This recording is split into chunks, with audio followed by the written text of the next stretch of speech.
kami. Ngayon na lang ulit. Ngayon na lang ulit kasi si mama may pinuntahan siya nung mga nakaraang araw. Tapos masama din yung pakiramdam niya nung isang araw. Kaya hindi kami nakakapaglakad-lakad. Ngayon na lang ulit. Ay, yung si kuya. Sabi ko na nga eh, insistent na si kuya. Ayun yun, siya yun. Ay, parang hindi siya yun. Lagi siya nakashoot. Nainitan. Ngayon tayo, kasi dyan lang magpain. Oo, magpapainit na kami. Habang maaga pa, anong oras na ba? Sunrise. 8:55. 8:55. Nung lagay namin yan sa Kuko? Oo. Oh. Pag nilagay mo yun sa kuko mo, ano na rin? Sinasabi ko, marami yan sa amin, sampinit. Saan dyan? Hindi ko alam ang ano yan sa Tagalog. Sampinit ito. Pag nasaabit yan saan mo, masakit. Ito. Matulis yan. Ito daw, ito. Sampinit yan sa probinsya ang pangalan. Nakikita nyo ba guys? Ito. Sampinit. Ano yung nilalagay nyo sa kuko dyan? Yun. Ito. Yung? Ganito. Ay, ito. Tapos yan. Ito daw guys. Nakikita nyo guys. O hindi. Ito. Wala, gawa lang yun sa mga kabataan pa. Ngayon tumanda na. Pag nilagay mo yun sa kuko, ano niyan? Nadikit, Benefits. tapos hindi na kami makapag-ano kasi pinagdidikit. Ayan, madami siya guys. Oh. Ang dami niya guys. Ang dami niya, ayun siya. Yung Nasa mga likod. kakakulitan lang sa yung bata pa kami. Kung ano-anong ginagawa. Ganyan.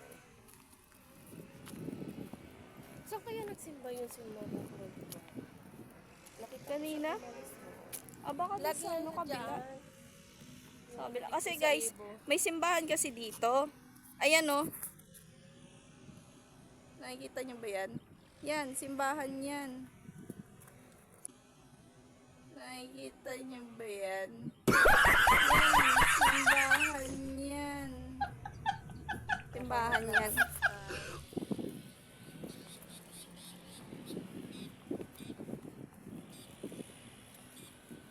Wala masyadong tao ngayon. Wala na ngayon.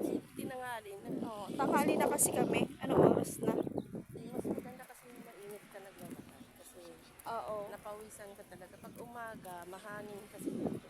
Oo. Pag sobrang aga naman dito, mahangin. Mahangin, malamig. Sa ngayon. Oh, kasi February pa lang tayo. Mga Mahangin oras dito. pagdating na nito, mga March o April. Mm-mm. Maligas ang ulo mo sa hirap. Oo, yun naman yung problema dito. Ngayon kasi, January hanggang February, malamig Kaya yan. kaya ko lang ano. Pero pagdating na ng March, Iba yung April, sinasabi ayan na. mo, si Kuyang ano. Hindi, hindi, Iba yan siya. hindi, babae yan eh. Meron kasi kami laging kasabayan dito pag umaga kami nag-e-exercise. Si Kuya. Sobra naman yung laki sa akin. O yun talaga, sobrang laki niya talaga. Consistent yun si Kuya mag-exercise. Laki niya. Ako matanda na. As in, 55 na ako. Yung bata pa yun, nasa mga ano pa yun, mga parang mga 30 o 20 plus. Mm-mm. Ano kasi pag tayo? Ano, pa-stay ka na, parang matitinda ka lang ng ilang taon sa bahay. No? Pagtanda mo talaga maramdaman. Alam mo lang, hindi mo maramdaman yun. Pero naramdaman mo talaga yung mga, ano pala, yun, Mm-mm. lalo na mga kinakain mo.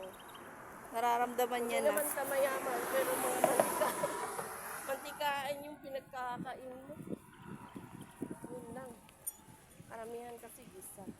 Yung kasi yung problema din eh. Kaya, ayun, nagkaroon ka ng cholesterol. Yun. Cholesterol, mataas ko. Mahilig sa soft drinks. Yan. Isa yan. Kaya dapat talaga iwasan. Ayun, simula talaga nagsakit na yung mga paa ko. Kapag tumampak ako. Yun na nga yung naisip ko. Tama nga yung mga matanda doon. Na lagi kang sinasaway. Huwag kayong mahilig sa ganyan. Akala nyo walang epekto yan?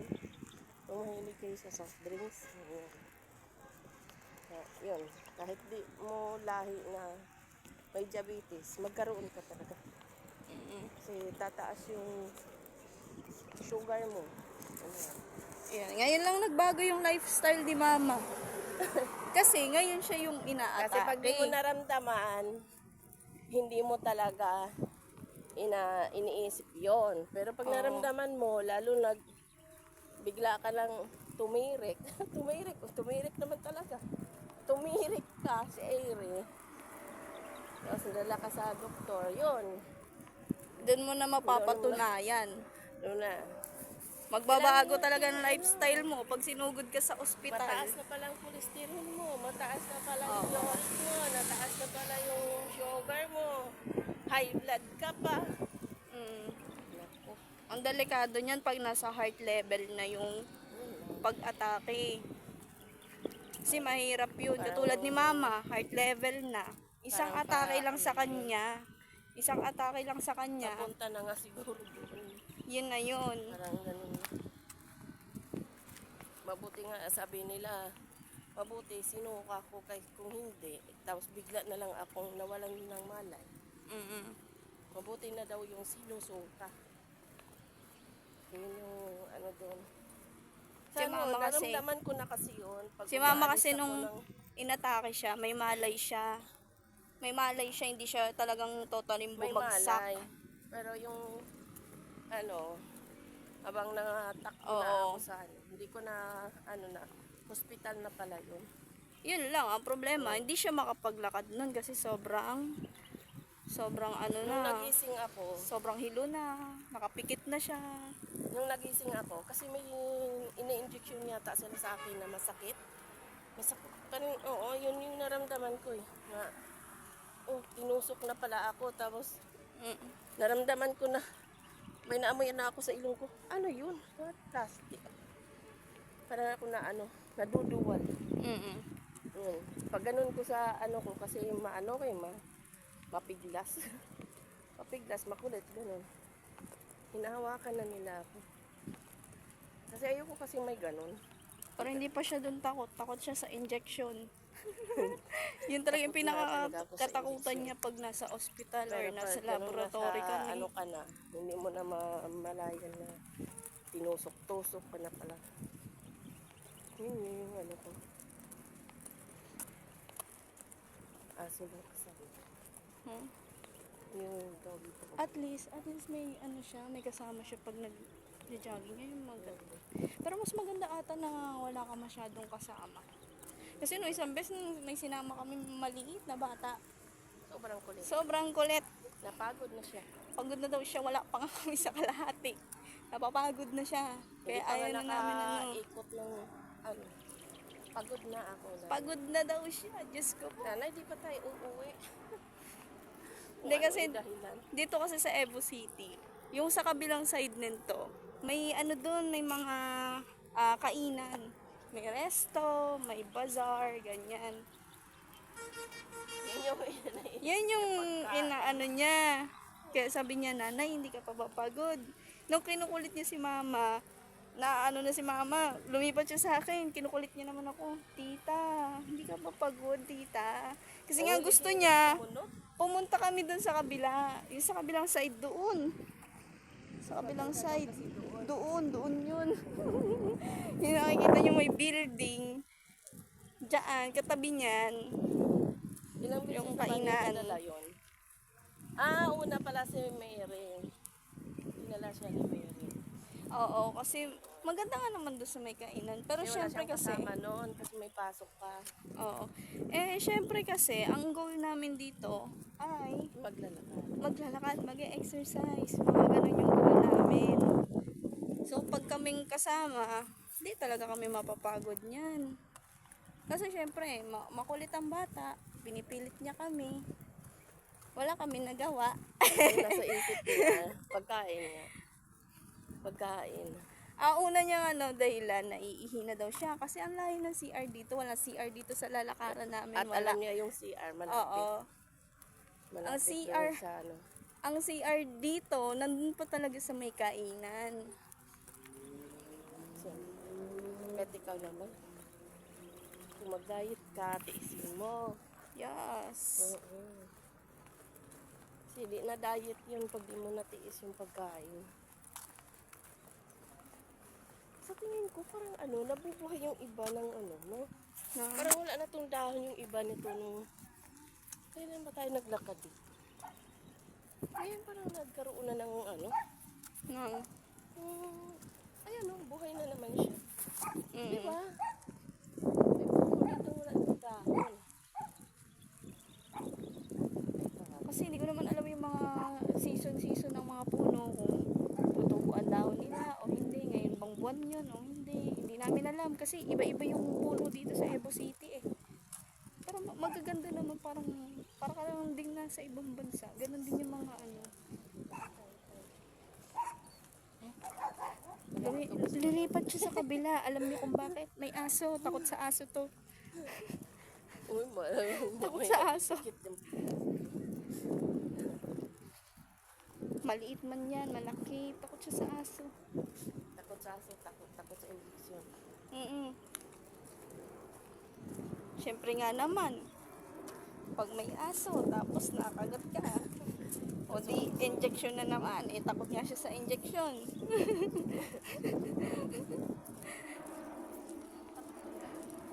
Hindi naman takot talaga ako sa injection. Eh pag inaano na naman ako, ang tawag doon? Laboratory. Another tusok na naman yan. Ay, hindi. Oo, meron na naman pala siya. Meron sa April. Oo, sa April, maglalaboratory na naman siya. Kasi nga, walang bago doon sa resulta niya. Mataas pa din. Pero wala tayong monitor. Ay, oo nga, monitor pa pala. May BP. Wala, mama, hindi na natin naaanuhan yun. BP monitor. Hindi, ganito na lang, tanongin na lang natin yung kukuha nung census mamaya. Ay, oo pa. Di ba siya din yun, yung nagbe-BP dyan sa Batong Daligo? Tanongin na lang natin siya. Di ba? Hindi natin alam.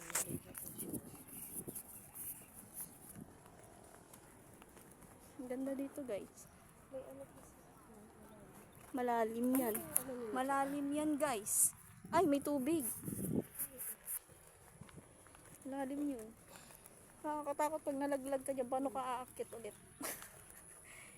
Ang nagilig siya.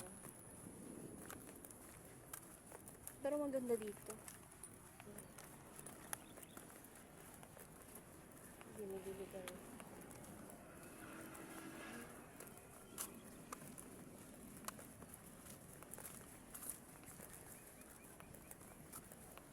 Parang wala pa pinilisan. No. Sinisipo na naman ako na. Ano yan?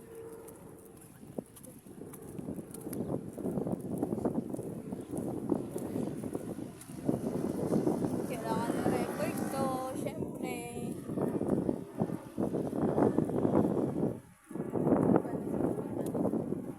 Doon. Ay, uuwi ba na may-ari yun?